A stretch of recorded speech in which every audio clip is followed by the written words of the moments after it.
Hey everyone, it's Sophie from Build Your Jungle, and today I'm going to be going through the care for this beautiful plant here. It is Cactus collodemanonis, otherwise known as the Monkey Tail Cactus, and I'm going to have to take it out of this glorious pot, which was from my last video, because it's too heavy for me to hold up this whole time. As you can see, it's a trailing cactus. It's really beautiful. It's got this amazing long hair, and they also produce beautiful blooms, but more on that shortly. This is definitely my favorite cactus that I have in my collection. I just think it's more unusual that it's like trailing, and it's a very fast growing cactus. It also branches off like this. I've just realized it's a bit dark in here because I've not turned one of the lights on. So when I buy a plant, the thing I like to think about first and foremost is, where is it going to live in my house long term? And originally when I had this plant, oh, I'm dropping soil everywhere already. When I had this plant, it was in a south facing windowsill and it was doing all right. But when it really started to thrive was when I moved it into a spot where it got full sun from the south facing windowsill, and it also gets, oh, my mouth already, artificial light from the grow lights, and that combination seems to do really well for it. And also, since I've done that combination, it's the first time that it's bloomed, it's the first time that it's branched off like this, and it just seems to really like that. So I do recommend having a blend of the two if you can for this plant, and if not, then having as much light as you can give it in your house. When this plant doesn't get enough light, it can become leggy. And what that means in the sense of this plant is that the new growth will stay very thin and it won't thicken out to the same thickness as the first original bit of the plant. So if that is how yours is growing, that's a sign that you might need to move it to a place with more light. As with any plant that we buy, but especially with cacti, which can be very susceptible to root rot if they're left in an unsuitable substrate, we want to think about what kind of mix, soil mix, substrate, whatever, is this going to live in the long term, and we want to get it out of the coco coir. The monkey tail cactus is a lithophyte, which means that in the wild it grows on rocks. So when we're thinking about what kind of substrate we want to use something that mimics that natural environment that uses a lot of sand and chunky grit and rocks. And for this reason, I recommend using the Soil.ninja cacti and succulent blend, which is just that. It's very gritty, very sand-based. There's no organic matter in it, and it is perfect for plants like this. And if anybody would like 10% off, you can use the code Sophie10 at discount. I use this product for all of my cacti and succulents, and they love it. The chunky rock just creates humid air pockets for the roots to grow into, rather than the roots being sat in an overly wet substrate that could lead to root rot. When we're thinking about repotting, this plant actually has very thin roots, but the root system does seem to grow more out to fill out the pot, whereas a lot of cacti can have very shallow root systems. And these roots are very, very thin and delicate, and it might seem intimidating when you see them. But trust me, like when I propagated this, at one point I accidentally ripped off the roots completely, all the roots off one of them, and it really didn't care. It's a plant that's going to be a little bit forgiving if you're accidentally a little bit too rough with it. As with other cacti, this plant wants to be completely dried out and had a period of being dried out before it is watered. It is drought tolerant, but you will notice that it's slightly more thirsty than other cacti, probably because of the speed of the growth. And also, if it's in bloom, it requires a little bit more water than usual as well. To avoid spiking oneself in the top of the pot, rather than trying to stick your hand in there, I've done it lots of times, it's a bad idea, don't do it. You can just stick your little finger from the drainage hole to see if it's dried all the way through if you're not sure. But if in doubt, it's always better to underwater it than overwater it, because you can come back from the underwatering, it's used to it, you know, but if you overwater it and it gets rot, it's very difficult to sort it all out. You also may notice below the hair, and be careful because below the hair is spiky spikes, so you don't want to press down on it.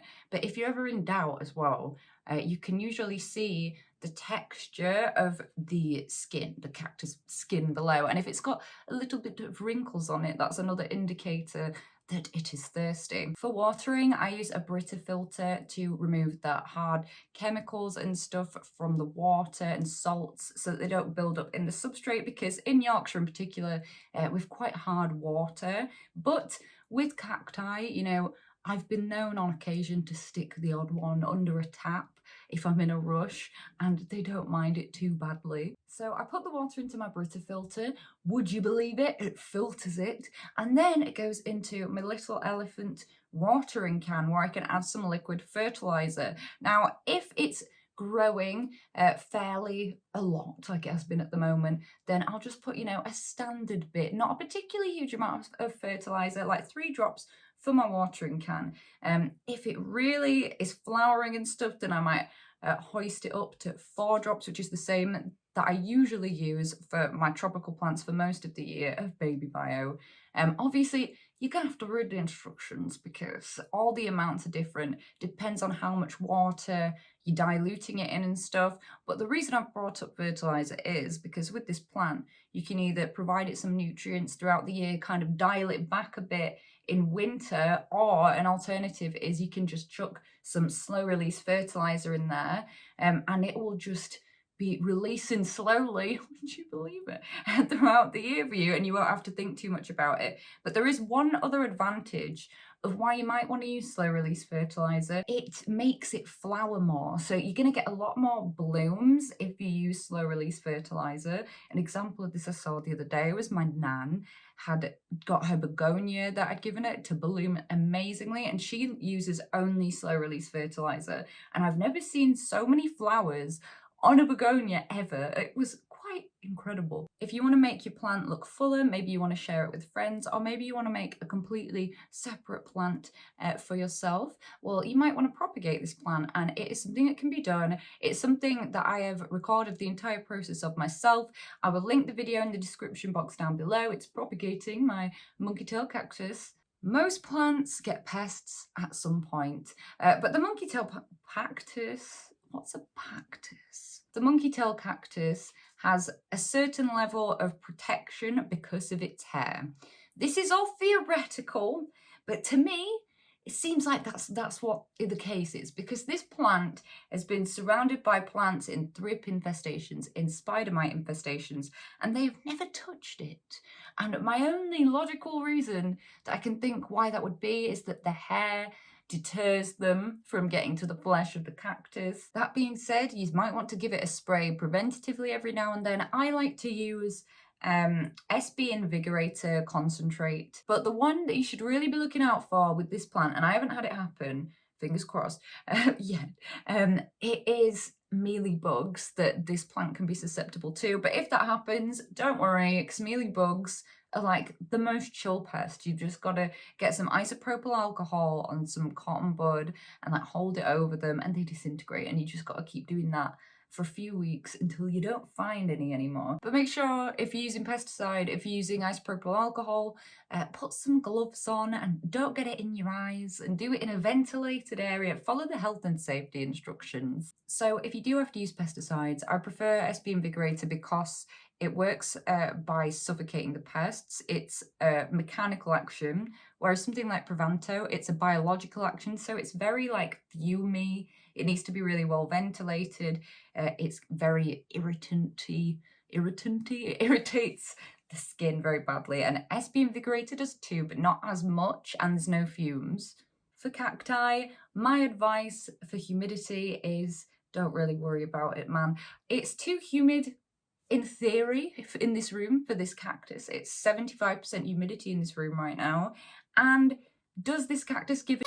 No, it does not. The upside is you don't have to provide anything to boost the humidity because they don't actually care for that. But it's probably not going to care if it is a bit more humid, like it is in my room, because these certainly don't, and there's a bunch of cacti in here. But as long as you're not putting it in a prop box or something where it's like 90%, or like a cabinet that's weatherproofed or something, then it will be just fine. Anyway, I think that's everything. Let me know if you have any questions. If there's something that I've missed about the care of this plant that you would like to know about, leave it in the comments down below. That's going to be it for today's video. I hope you guys enjoyed it.